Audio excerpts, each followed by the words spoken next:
शिमगोत्सवासाठी सुरू केलेला कशेडी बोगदा पुन्हा अंधारात गेला। 80 लाख रुपयांची अनामत रक्कम न भरल्यानं बोगद्यात अंधार आहे। दरम्यान अपघात होण्याची दाट शक्यता असल्यानं तातडीनं वीज पुरवठा सुरू करण्याची मागणी केली जाते। दौंडमध्ये सापडलेली अर्भक ही भंगाळे रुग्णालयामधील असल्याचं समोर आलं। रुग्णालयातील कचरा भंगारवाल्याला नेण्यासाठी सांगितल्यानं नजर चुकीनं त्यानं त्या बरण्या नेल्या असं स्पष्टीकरण रुग्णालयातील डॉक्टरांनी दिलंय। कंटेनर चालकाने ढाब्यावर लावलेल्या गाडीला अचानक आग लागल्याने नागरिकांची तारंबळ उडाली। सुदैवानं चालक कंटेनरमध्ये नसल्यानं मोठा अनर्थ टळला। अग्निशमन दलाने आगीवर नियंत्रण मिळवलंय। सिल्लोड तालुक्यातील भवन इथे महिला सरपंचावर भ्रष्टाचाराचा आरोप केल्यानं महिला सरपंचानं उपसरपंच महिलेच्या कानशिलात लगावली आणि याचा व्हिडिओ व्हायरल झाल्यानं सिल्लोड ग्रामीण पोलिसांनी याबद्दलची तक्रार नोंदवून घेतली आहे। उन्हाळी सुट्ट्यांसाठी 738 बस सोडण्यात आलेल्या एसटीच्या जळगाव विभागातील 11 आगारांचं नियोजन करण्यात आलेलं आहे। दररोज साधारण 2000 बस फेऱ्या धावण्याचं नियोजन एसटी विभागानं केलंय। जायकवाडी धरणातून पैठणसह गंगापूर शहराला पाणी पुरवठा करणाऱ्या पंप हाऊसला पाटबंधारे विभागानं थकीत पाणीपट्टी भरली नसल्यानं सील ठोकले। तब्बल 3 कोटींची थकबाकी असल्यानं पैठणचा पाणी पुरवठा बंद करण्यात आला। जम्मू काश्मीरमध्ये झालेल्या चकमकीत संगमनेर तालुक्यातील मेंढवण गावातील जवान रामदास बडे यांना वीरमरण आलं। त्यांच्यावर लष्करी इतमामात अंत्यसंस्कार करण्यात आले। हिंगोलीच्या सेनगाव तालुक्यातील तलाव कोरडं ठाक पडलेला आहे। उन्हाची तीव्रता वाढल्यानं पाणी अटतंय, त्यामुळे तलावात मृत माशांचा खच पडला। जळगावच्या भडगाव तालुक्यातील महिंदळे गावात पाणी टंचाई जाणवू लागली आहे। महिलांना हंडाभर पाण्यासाठी वणवण फिरावं लागतं। हिंगोली जिल्हा परिषदेच्या मुख्य कार्यकारी अधिकारीपदी IAS अधिकारी अंजली रमेश यांची नियुक्ती करण्यात आली। हिंगोली इथल्या मुख्य कार्यकारी अधिकारी नेहा भोसले यांच्या बदलीने होणाऱ्या रिक्त जागी अंजली रमेश यांची नियुक्ती करण्यात आली। छत्रपती संभाजीनगरमध्ये सोमवारी जलवाहिनीवरील वॉल्व फुटल्यानं शहरातील पाणीपुरवठा 2 दिवस बंद झालाय आणि त्यामुळे नागरिकांना पाण्यासाठी वणवण फिरावं लागलं होतं। नाथषष्ठीच्या कालावधीत पैठणमधील प्रसिद्ध असलेलं संत ज्ञानेश्वर उद्यान जे त्या उद्यानात 6889 पर्यटकांनी भेट दिली आणि यातून पाटबंधारे विभागाला 2 लाखांचा महसूल मिळाला। पालघर जिल्हा परिषदेचा शिलकीचा अर्थसंकल्प सादर करण्यात आला। मुख्याधिकारी भानुदास पालवेंनी सादर केलेल्या अर्थसंकल्पात आरोग्य आणि पाणी पुरवठ्याबाबत अनेक समस्या असताना देखील बांधकाम विभागाला निधी देण्यात आल्यानं पालघरकरांनी नाराजी व्यक्त केली। नंदुरबार जिल्ह्यातील 322 ग्रामपंचायतींवर महिला राज असणार आहे। जिल्हाधिकारी मिताली सेठी यांच्या अध्यक्षतेखाली जिल्ह्यातील ग्रामपंचायतींमधील महिला सरपंचांच्या सोडती काढण्यात आल्या। नंदुरबारमधील नवापूर नगर परिषद अंतर्गत घनकचरा व्यवस्थापनासाठी कोट्यवधी रुपये खर्च केले जातात, मात्र ठेकेदाराकडून ओला आणि सुका कचरा गोळा करून त्याचं विलगीकरण न करता एकत्रितपणे कचरा डेपोत फेकला जात होता आणि त्यामुळे जिल्हाधिकाऱ्यांनी ठेकेदाराला काळ्या यादीत टाकावं अशी मागणी करण्यात आली।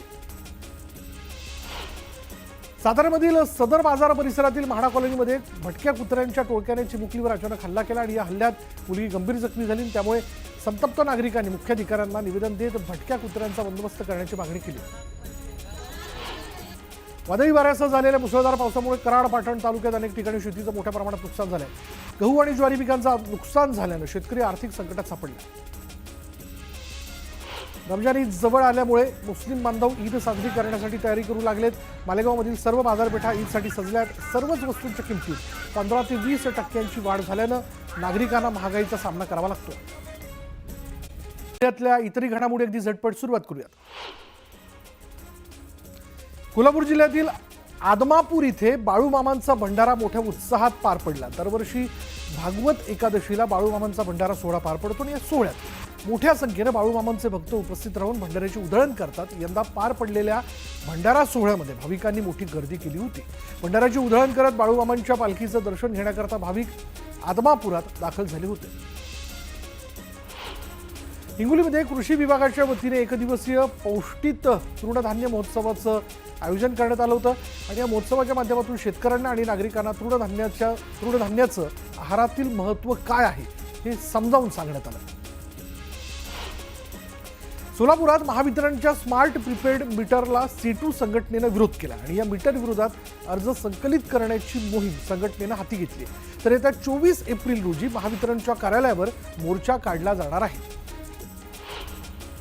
बुलढाणा जिल्ह्यातील अवैध धंदे बंद करण्यासह विविध मागण्यांसाठी आझाद हिंद महिला संघटनेनं आमरण उपोषण सुरू केलं. दरम्यान 7व्या दिवशी दखल न घेतल्यानं आंदोलक आक्रमक झाले. आंदोलनकर्त्या महिलांनी पोलीस अधीक्षकांची गाडी अडवत संताप व्यक्त केला.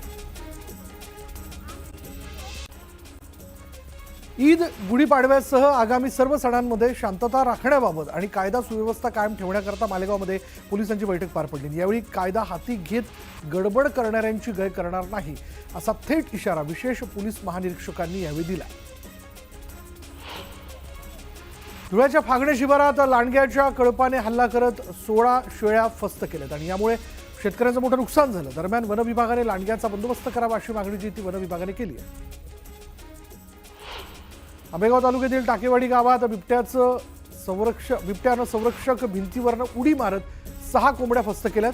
हा सर्व प्रकार सीसीटीव्ही कॅमेऱ्यात कैद झाला असून बिबट्याला लवकरात लवकर जेरबंद करण्यात यावं अशी मागणी करण्यात येते.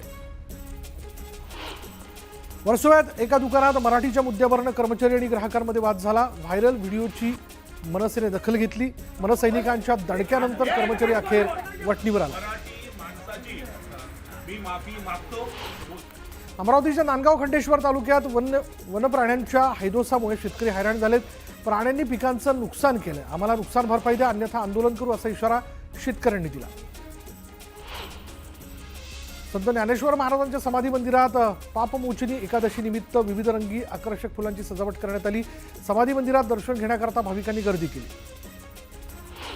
भुसावळ शहरातील खडका रोडवरील नसलेला नाला प्लास्टिक आणि इतर कचऱ्यानं तुडुंब भरलेला होता.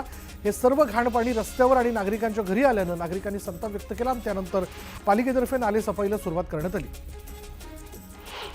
संगमनेर तालुक्यातील कवठे खुर्द गावात बिबट्याचा मुक्त संचार पाहायला मिळतोय.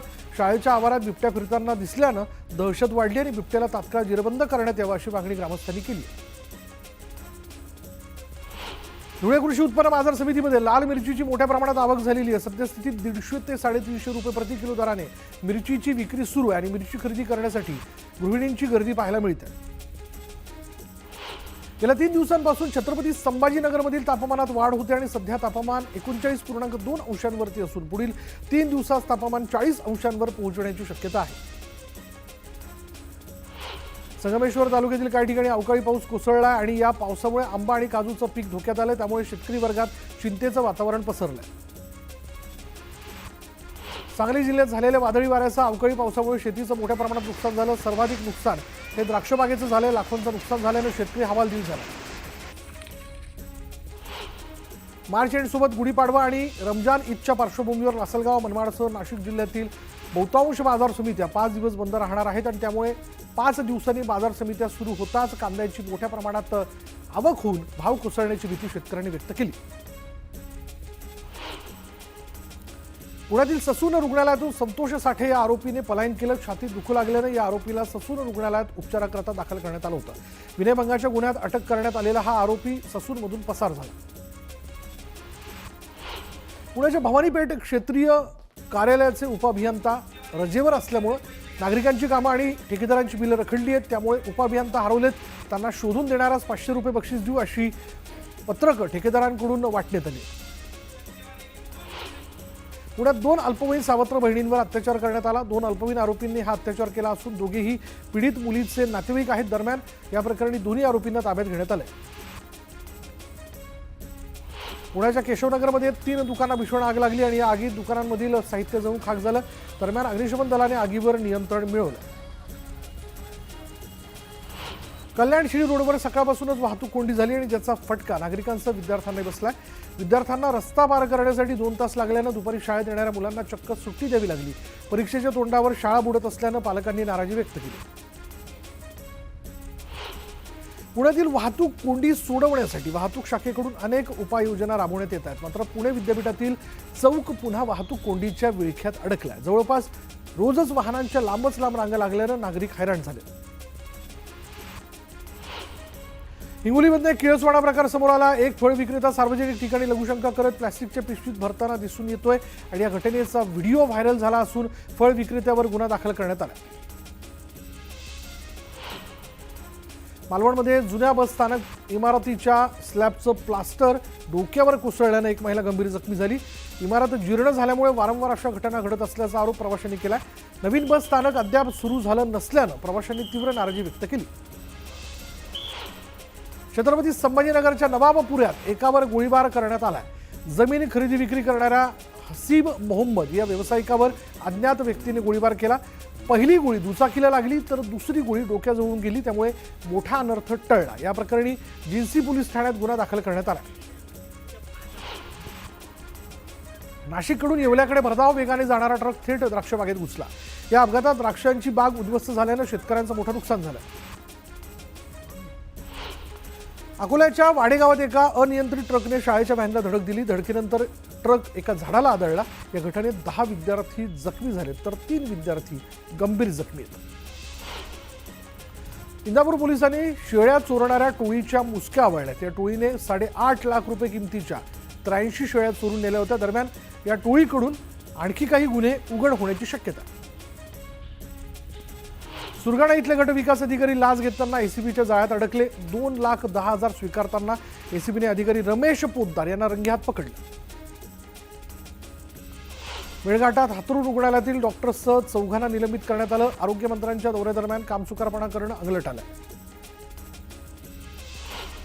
यवतमाळच्या महाविद्यालयामधील संतोष गोरे या प्राध्यापकानं मालगाडीखाली येत आत्महत्या केली. या प्रकरणी सुसाईड नोटमध्ये उल्लेख केलेल्या 34 जणांविरोधात गुन्हा दाखल करण्यात आला.